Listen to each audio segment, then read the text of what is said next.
Le soleil se reflétait sur les eaux turquoises de la plage, créant un miroir parfait qui scintillait de lumière.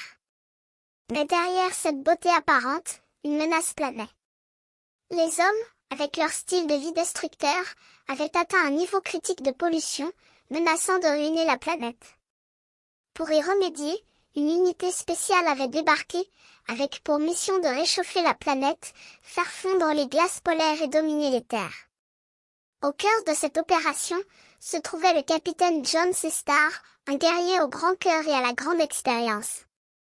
Il était accompagné de son équipe, les renforts du capitaine Kyoto, prêts à l'attaque. Leur technique?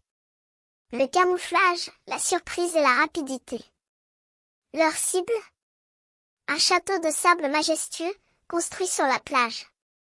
Capitaine, vous pouvez essayer de fortifier à coups de pâté et de sable, mais rien n'arrêtera l'avancée du capitaine John C. Starr, lança-t-il à Kyoto, avant de se lancer dans une histoire étonnante de son passé, où il avait affronté une baleine qui se prenait pour un poisson. Mais Kyoto ne se laissa pas démonter. « Qu'est-ce qui vous arrive, capitaine ?»« Nous sommes cernés, » répondit-il, avant de sortir son langage corporel pour essayer de communiquer avec l'ennemi. Malgré les efforts de Kyoto, le capitaine John C. Starr et son équipe réussirent à vaincre les forces adverses et à prendre le contrôle du château de sable.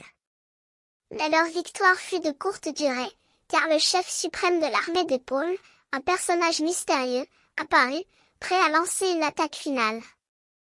Le capitaine John C. Starr, avec son équipe, put alors employer sa technique de diversion, et au moment crucial, invoqua une grande force pour vaincre l'ennemi. La bataille fut longue et épique, mais au final, la voie libre de la planète fut libérée, et l'invasion planctonique put commencer. Ainsi, le capitaine John C. Starr et son équipe avaient réussi à sauver la planète, mais à quel prix? Et quels étaient les secrets de leur technique de combat? Seul le temps et les prochaines aventures le diraient.